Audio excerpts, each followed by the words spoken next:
Junior Owls! Today we're going to tackle 4 punctuation marks that the ACT loves to test you on: commas, semicolons, colons, and dashes. If you know how these 4 little marks work, you'll save yourself a lot of headaches on test day. Let's keep this fun, simple, and visual. First up, commas. Commas are like speed bumps. They tell the reader to pause. But here's the catch. The ACT will try to trick you into using commas where they don't belong. There are 4 basic comma rules for the ACT. Rule 1. Commas do not separate complete sentences all by themselves. Watch this. I love pizza. I hate pineapple. Notice how the comma is being used to glue 2 complete sentences together, which is like using Scotch tape to attach 2 iron beams together. It's just not strong enough. We call that a comma splice. On the ACT, that's always an error. If we want to use a comma to join these 2 sentences, we also have to use a transition word, like for, and, nor, but, or, yet, or so. These are called coordinating conjunctions, and you can remember all 7 of them because they spell out the word fanboys. Here are 2 examples. I love pizza, but I hate pineapple. Or, I love pizza, yet I hate pineapple. Adding one of the 7 fanboys plus a comma will be strong enough to hold 2 sentences together. Rule 2. Use commas to set off non-essential information. Like this. My dog, who wears sunglasses, loves to nap. Take out who wears sunglasses and the sentence still works. My dog loves to nap is a complete sentence, so the commas are used here almost like parentheses. But make sure you stay consistent. Don't start with a comma and end with parentheses. Rule 3. Use a comma after introductory words, phrases, or clauses. After school, I went fishing. Oh, I didn't realize you were in here. Despite all my rage, I am still just a rat in a cage. In the meadow over the hill, the fawns grazed on fresh grass. Introductory words are a great way to begin a sentence, but the shift between your introductory words and your actual sentence needs a comma to help the reader know where the shift occurs.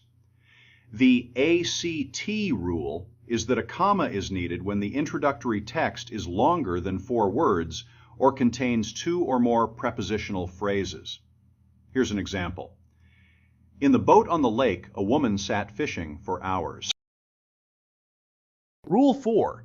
Use commas in lists of more than 2 items. You don't need a comma for the sentence, I caught a trout and a catfish, but you do need a comma for I caught a trout, a catfish, and a shark.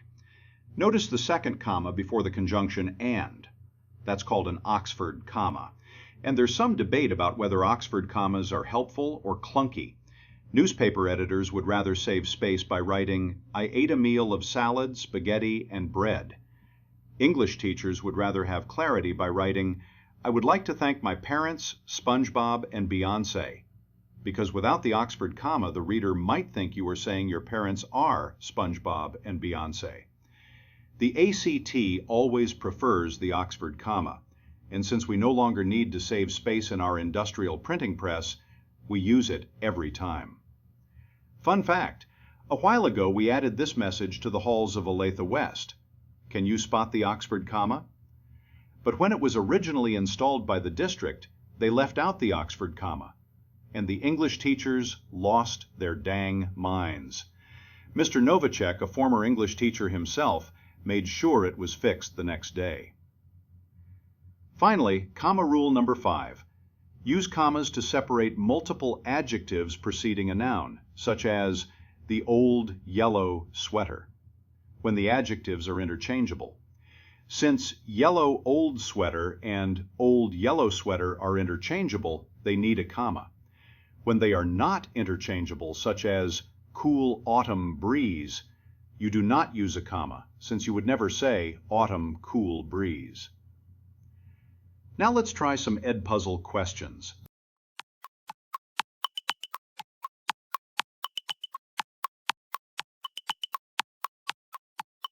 Now let's level up to semicolons. Semicolons are basically periods in disguise. Think of them as welding two complete sentences that are closely related and belong together. Example: I love pizza. I hate pineapple. Both sides can stand alone. That's why the semicolon works. Here's the test-taking trick. If you see a semicolon on the ACT, check if both sides are complete sentences. If one side is not complete, the semicolon is wrong. This is especially true for big transition words called conjunctive adverbs like however or therefore. If the words before these transitions form a complete sentence, use a semicolon. If not, use a comma. Here are some examples. The movie ended quickly. However, it was still outstanding. All the students showed up to class. Therefore, the teacher gave them a reward. Each of the dogs, however, slept all afternoon. The lemonade, therefore, will not be included in the contest.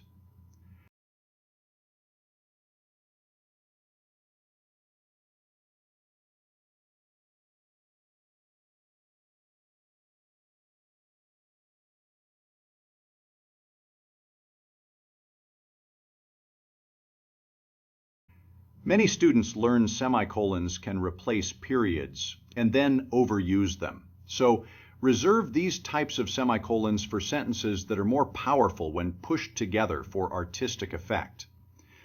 Another reason to use semicolons is when you have a list of items that have punctuation within the list itself, such as commas between cities and states, or commas to separate adjectives in a list.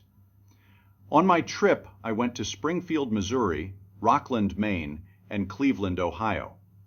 Or, the salad contained fresh green lettuce, cherry tomatoes with a balsamic vinaigrette, artisanal rye croutons, and Bradford pears. That keeps it from being confusing. Now let's try some Edpuzzle questions.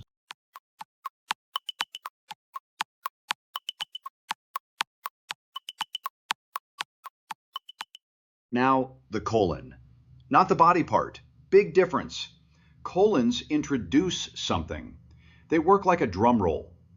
I often think of a colon like the phrase, "and here they are," as in the sentence, "I have 3 hobbies, and here they are: virtual fishing, reading, and walking." Rule 1. The part before the colon has to be a complete sentence. Example: I caught 3 fish today: a trout, a bass, and a catfish. Before the colon, I caught 3 fish today is complete. After the colon, we get the list. Colons can also introduce an explanation. Example: he had only one hobby, fishing. Notice that the colon still functions as a drum roll to say, and here is that one hobby, fishing. But watch out. Don't use a colon right after a verb or a preposition. Incorrect. My favorite fish is trout. Correct. My favorite fish is trout. Incorrect. We went by the river, the lake, and the ocean. Correct. We went by the river, the lake, and the ocean. So think of colons as the ta-da mark. Build up with a full sentence first, then reveal the list or explanation. Now here is the big rule with colons. The words before a colon must form a complete sentence, and the ACT loves to see if you can tell the difference. Here are 2 examples. The following students should report to the office: John, Susie, Isaiah, and Charlene. This is a correct use of a colon because the words, "the following students should report to the office," is a complete sentence. But if we wrote, "I dislike sunsets when it is cold," or "it is raining," We should not use a colon because "I dislike sunsets when" is not a complete sentence. Always check to see if the text before the colon is a complete sentence on the ACT. Now let's try some Ed puzzle questions.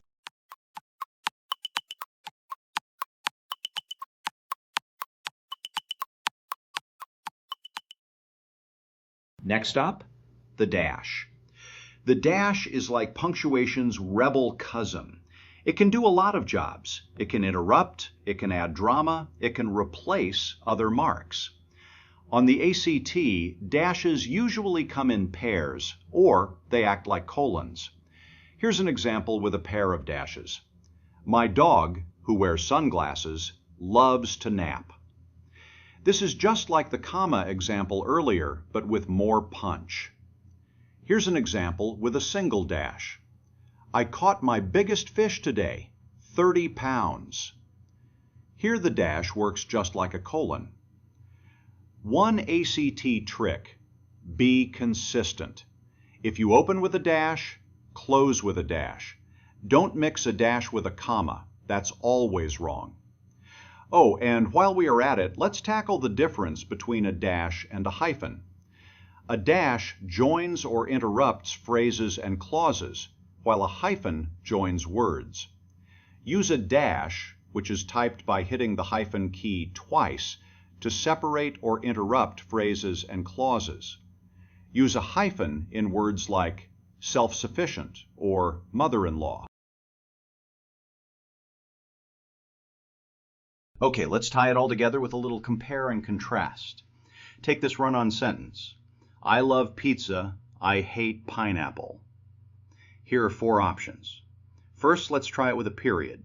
I love pizza, I hate pineapple. Next, let's use a semicolon. I love pizza, I hate pineapple. How about a comma plus fanboys? I love pizza, but I hate pineapple. One option that won't work is just a comma. I love pizza, I hate pineapple. That's the comma splice. One last note on style. The ACT is not creative writing. It's not asking you to show flair. It's testing your knowledge of rules. So when in doubt, choose the simplest, clearest punctuation.